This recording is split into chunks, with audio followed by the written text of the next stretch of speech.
Olá, começando o Conexão Legislativa de hoje. Você sabe que aqui no nosso programa a gente faz justamente essa conexão da Casa Legislativa, dos assuntos legislativos com o público, né? Levando conhecimento para vocês que estão em casa sobre algum assunto. E hoje nós falaremos sobre uma obra chamada O Princípio da Transparência. Até o pessoal do Instituto do Legislativo Paulista nos indicou mais uma vez uma fonte justamente para que vocês conheçam vários dos temas que o ILP aborda durante os seus cursos. Eu vou conversar com a professora Carmen Silvia de Lima Arruda, ela que é PhD em Direito Público. Professora, bem-vinda ao Conexão Legislativa, tudo bem? Como vai? Tudo bem? Tudo bem. Tudo em ordem, professora. E já começando pela sua obra, né, o princípio da transparência. A gente tem falado muito nesses últimos tempos, justamente sobre transparência na administração pública, transparência de dados. Falamos também sobre como compilar esses dados. Para a gente iniciar o nosso papo, até para as pessoas em casa entenderem um pouquinho do que a gente vai falar sobre o que é essa sua obra e o quanto ela é essencial nesse mundo da administração pública.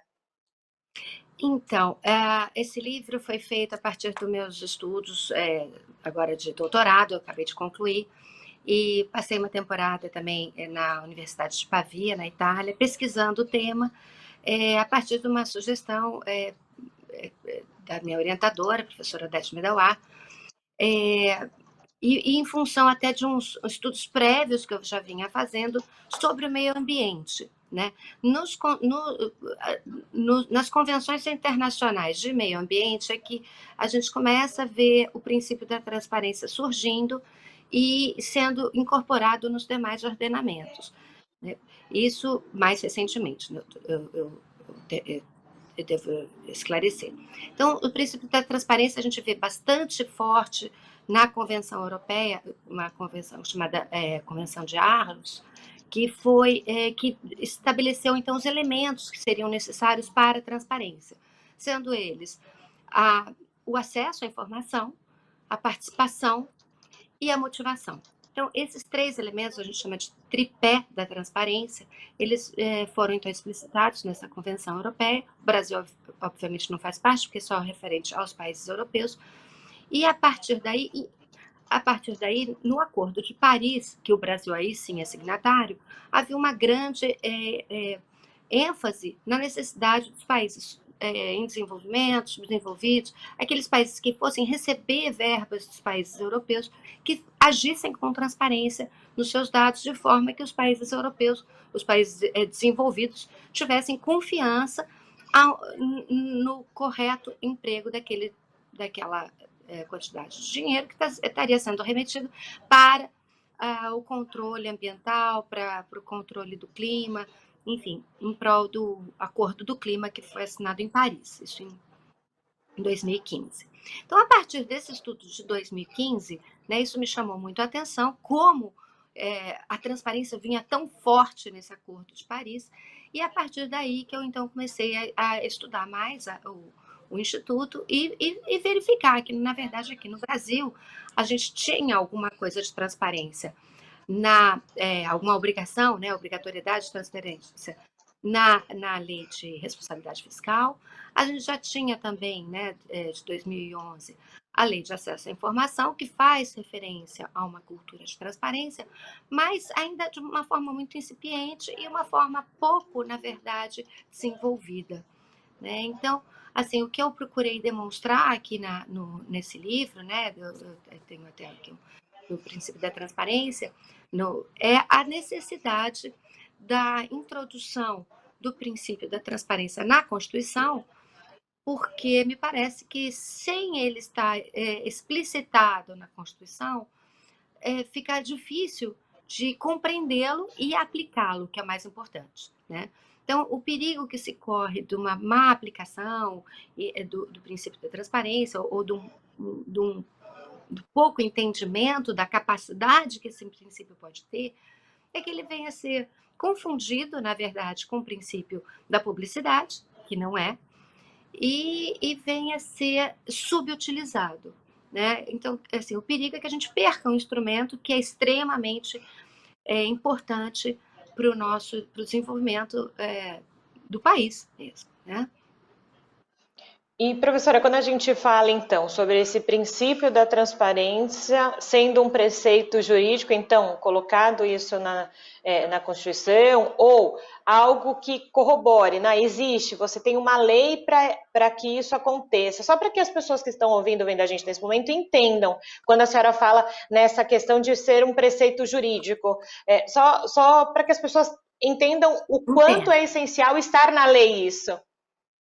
O que acontece? A lei de acesso à informação, ela traz como um dos princípios a cultura da transparência, né? Só que é uma lei federal e ela, então, essa lei federal, ela tem uma aplicação para os municípios e estados de uma forma parcial.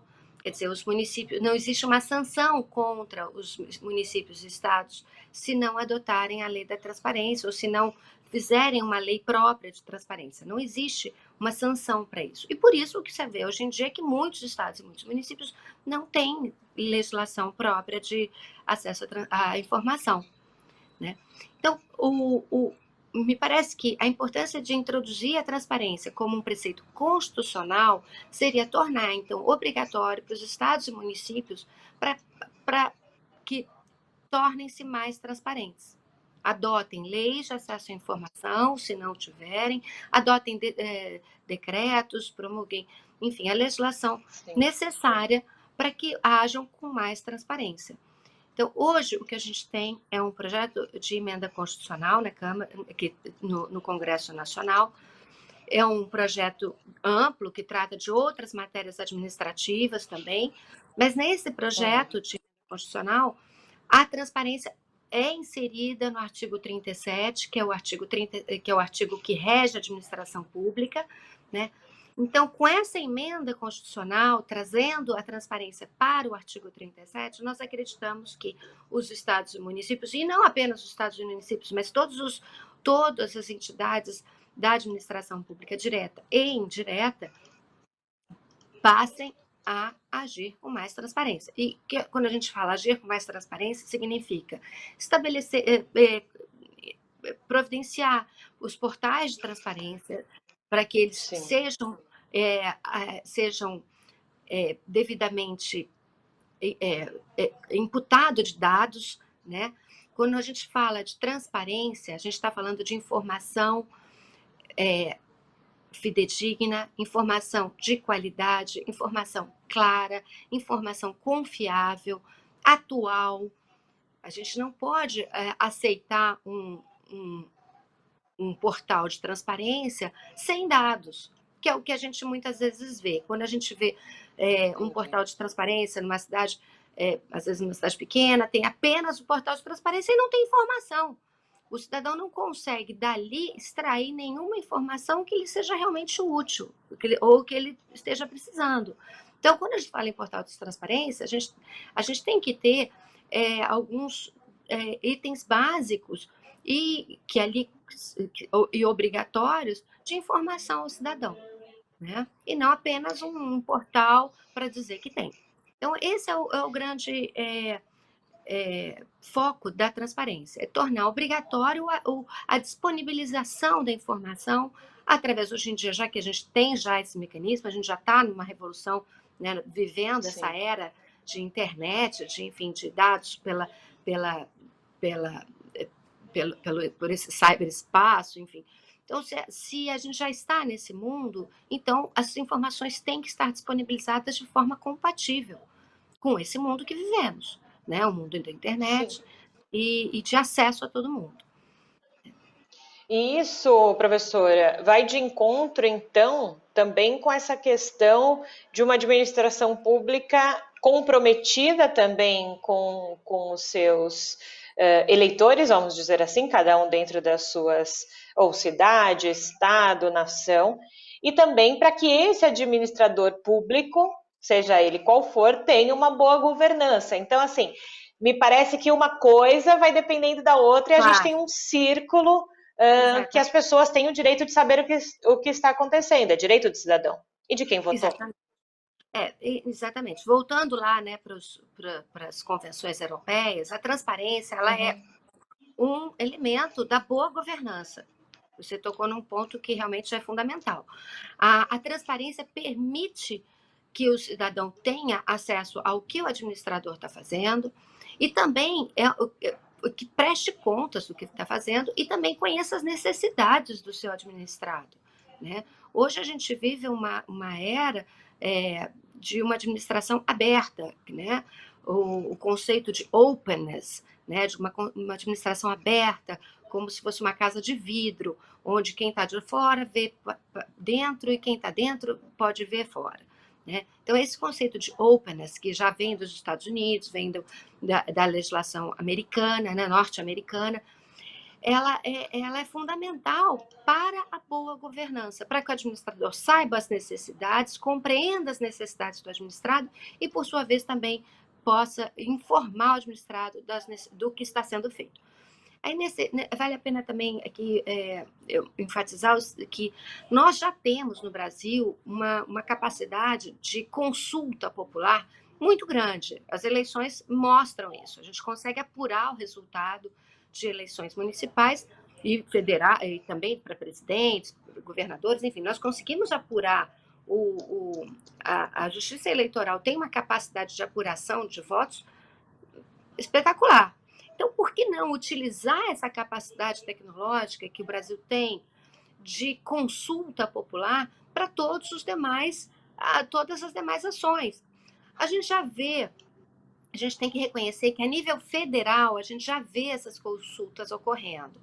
Tá? Recentemente a gente teve e vem tendo várias consultas populares sendo noticiadas no Diário Oficial. Agora, isso sempre é nível federal. A gente não vê tanto nem a nível estadual e muito menos a nível municipal. Então, é importante trazer esse conceito de consulta popular, participação popular, para nível municipal. E por quê? E aí eu acho também importante sublinhar isso, porque a gente está no meio de uma eleição municipal, né? E a municipalidade é aquele ente da federação incumbido dos assuntos de interesse local, que são aqueles assuntos mais ligados ao cidadão. Então, é a escola, é a escolaridade básica, é a saúde, a primeira assistência da saúde, é o saneamento, é a iluminação pública, enfim, a iluminação das ruas, é o esgoto, enfim. Então, todas essas questões ligadas ao dia a dia da população, né, do assunto de interesse local, estão afetos à municipalidade. Então, se o município não tem uma obrigação legal, não se obriga à transparência e não faz consultas populares, não presta a devida atenção ao que a sua população está dizendo, enfim, isso vai prejudicar justamente a governança, né? Então, eu acho que é muito importante, principalmente no momento desse de eleição municipal, entender qual é a competência municipal, qual é a competência do administrador público municipal e qual é a obrigação que ele tem de fazer um governo transparente. E aí a gente lembra de novo os elementos da transparência, né? Participação popular, informação e motivação. Então, fazer um governo transparente para os seus próprios munícipes, né?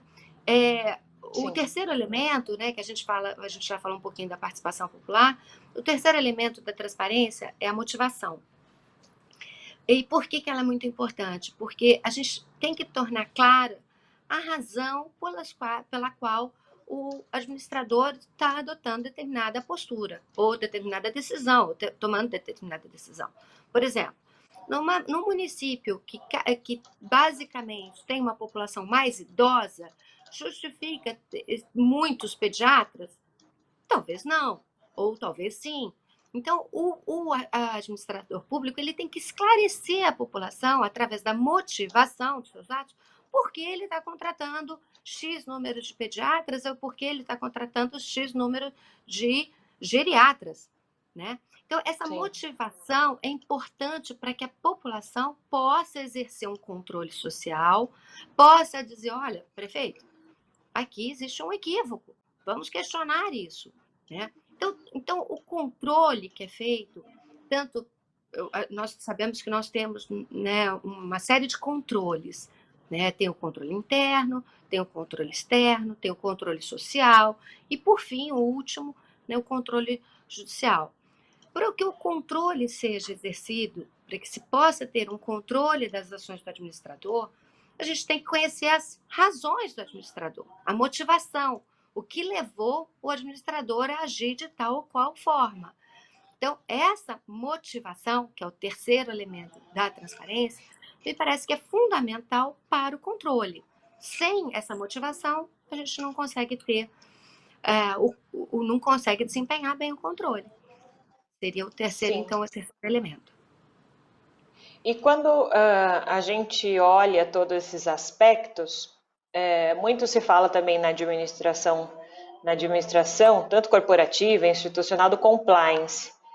O quanto um depende ali do outro, né? Para quem está ouvindo a palavra agora, né? O compliance é justamente esse conjunto, um conjunto de disciplinas ali para cumprir normas legais, né? Falando assim, aportuguesando o negócio aqui, né? A palavra.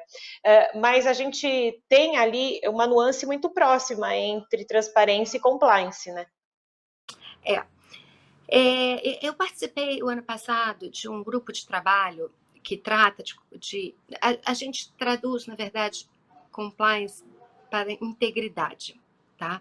Tá. E controle de integridade, né? E teve um trabalho feito pela Controladoria Geral da União ano passado. Eles vêm fazendo isso ao longo dos anos para elaborar uma cartilha para os administradores públicos, e foi elaborada, de fato, elaborada essa cartilha da integridade, tá? Que seria uns requisitos do agir do administrador de forma a manter a integridade. Bom, aí, quer dizer, nós já temos, na verdade, muitos instrumentos jurídicos para controle do administrador público, né? Isso já a nível judicial. Nós temos ações de improbidade, nós temos ações civis públicas, ações populares, enfim, são instrumentos de controle da probidade, né, que o agir probo, né, do administrador, o agir correto dentro das normas éticas, jurídicas, legais, enfim, agir dentro da legalidade. Então, a gente tem esses instrumentos jurídicos de controle do administrador público. A lei de compliance, quando veio essa lei, né, de compliance, a lei realmente de compliance, ela vai se dirigir às empresas privadas, ao setor privado, e vai repercutir na esfera pública também, através, com esses instrumentos que nós já temos da improbidade. Então, eu achei interessante aqui sublinhar que esse trabalho desenvolvido pela Controladoria Geral da União, de elaboração dessa cartilha, que foi justamente dirigida aos entes da federação, e especialmente até na apresentação fala do administrador, do menor administrador, das pequenas regiões, dos pequenos municípios, enfim, dando direcionamento de como agir de forma a manter uma conduta íntegra, né? E, de fato, esse controle, né, da probidade, está muito relacionada, sim, à transparência. Você tem toda a razão. Porque, através da transparência, a gente consegue verificar se aquela conduta do administrador é uma conduta íntegra, proba e correta.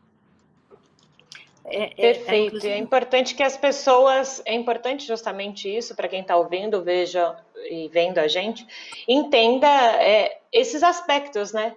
De como uma administração pública, um gestor, tem também esses pilares diante da sociedade, né? E como a senhora falou, a gente está passamos, né, por uma eleição municipal, e justamente talvez tenha ficado mais em evidência para a sociedade, para as pessoas, o quanto cada um desses pilares e desses compromissos públicos são importantes, não é?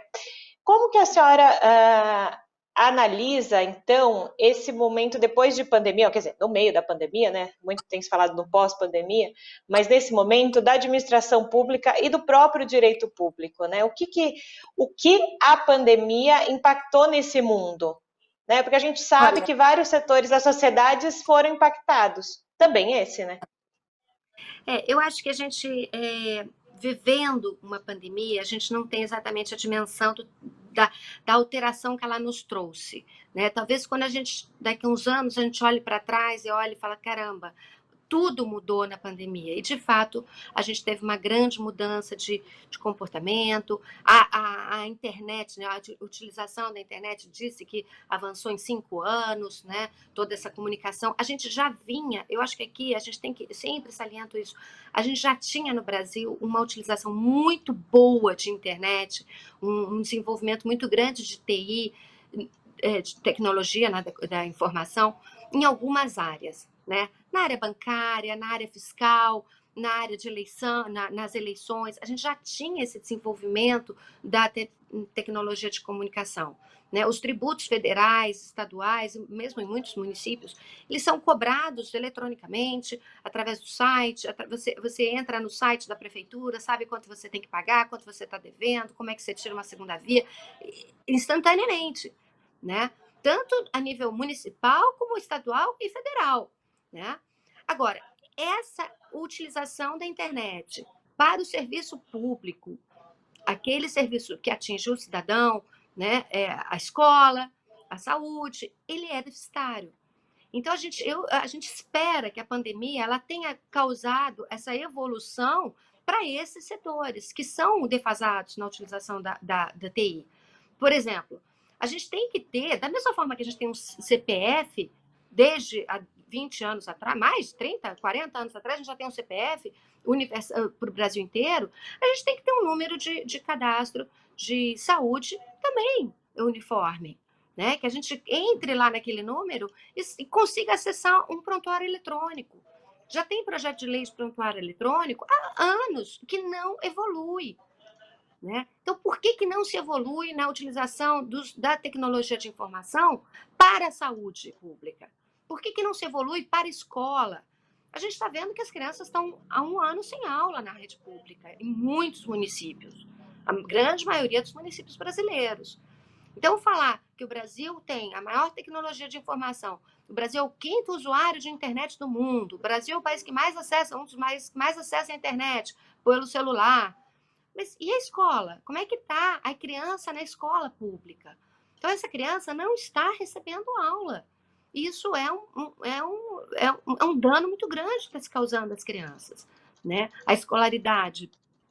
Então, eu acho que assim, a transformação da tecnologia de informação que se tem hoje para esses setores, transportar essa tecnologia de informação para os serviços sociais é o grande desafio do Brasil. Esse é o grande desafio que nós temos e essa é a grande evidência, né, que a pandemia está nos trazendo. É uma diferença muito grande entre informação disponibilizada para determinados setores, utilização da informação utilizada para determinados setores e o abismo, que se chama de abismo social, de abismo digital, que se cria com relação aos serviços públicos sociais de base. Né? Então, acho que, para mim, esse é o ponto fundamental, esse é o grande desafio que a pandemia nos evidencia, nos traz como uma evidência, e é isso que a gente tem que lutar agora, para que a população consiga acessar os serviços, não apenas a cobrança do imposto, mas o serviço através da internet. Né? Marcação de Sim. consulta, conhecimento de como as filas estão sendo gerenciadas, se tem hospital com vaga, se não tem hospital com vaga, se tem leito disponível, e daqui a pouco, muito brevemente, a gente já vai estar entrando na discussão da vacina, que aí vai ser uma outra discussão gigantesca, né?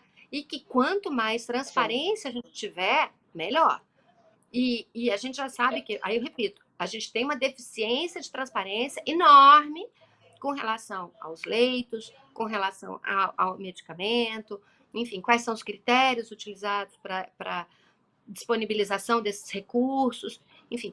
Então, acho que a vacina vai ser o grande foco daqui a pouquinho.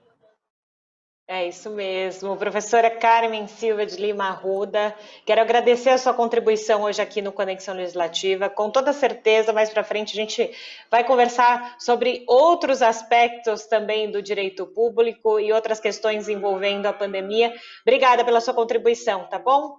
Um prazer e agradeço também pelo convite. Foi uma oportunidade muito boa de poder conversar um pouquinho nesses assuntos que realmente deixam a gente muito inquietos, né? E a gente espera que a pandemia nos fortaleça para um Brasil melhor.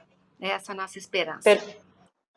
É isso mesmo, professora. E você que está em casa, quer rever esse programa ou toda a programação da Rede Alesp, é fácil, corre lá no nosso canal do YouTube da Assembleia Legislativa de São Paulo. A gente se encontra então na programação. Tchau!